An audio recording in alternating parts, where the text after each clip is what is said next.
Modified વાહનોના કારણે દુર્ઘટના સર્જાતા રાજ્ય સરકાર અને પોલીસ તંત્ર હરકતમાં આવ્યું છે। ખાસ કરીને વ્હાઇટ હેલોજન બલ્બ વાપરતા વાહનો અને ધ્વનિ પ્રદૂષણ કરતી બુલેટ માટે રાજ્ય સરકારના આદેશને અનુસરતા સુરત શહેર પોલીસ દ્વારા એક વિશાળ મેગા ડ્રાઈવ હાથ ધરવામાં આવી હતી।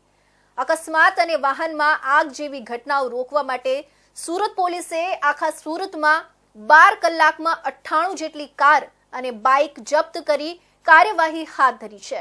અનેક વાહન ચાલકો તેમના વાહનોમાં વ્હાઇટ હેલોજન બલ્બ સ્થાપિત કરે છે, જે માત્ર લાઇટિંગ સિસ્ટમને બદલવાનું માધ્યમ નથી, પરંતુ મોટાભાગે આગ અને ગંભીર અકસ્માતોનું કારણ બને છે। કેટલાક કિસ્સાઓમાં હેલોજન બલ્બના કારણે વાહન ઝડપથી ગરમ થઈ જતા આગ લાગવાની ઘટનાઓ બનતી હોય છે।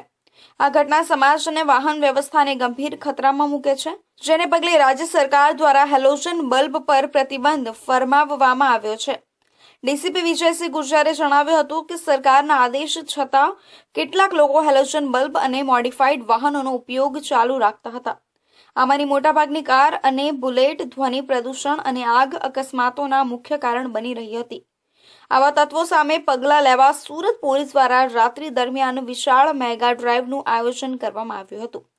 આ ડ્રાઈવમાં પોલીસ દ્વારા શહેરના વિવિધ વિસ્તારોમાં મોટા પાયે તપાસ હાથ ધરવામાં આવી હતી, જેમાં 98 જેટલી કાર ખાસ વ્હાઇટ હેલોજન બલ્બ વાપરતી પકડવામાં આવી હતી, જ્યારે મોડિફાઈડ बुलेट જે ધ્વનિ પ્રદૂષણ કરતી હતી તેવા बुलेट પણ જપ્ત કરવામાં આવી હતી।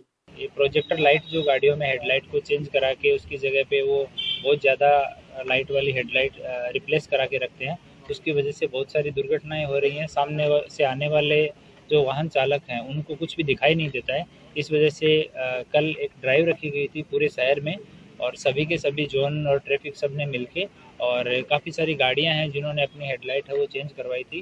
उसमें बाइक है वो 109 हैं टोटल बाइक, और उसमें हमने ज़्यादातर उन बाइक्स को ही डिटेन किया है जिसका साइलेंसर भी मॉडिफाई किया हुआ है और हेडलाइट है वो भी मॉडिफाई की हुई है। પકડાયેલા વાહન ચાલકો પાસેથી દંડ ફટકારવામાં આવ્યો અને આવનારા દિવસોમાં આવા વાહનો સામે કડક કાર્યવાહી કરવાનો ઈરાદો વ્યક્ત કરવામાં આવ્યો છે।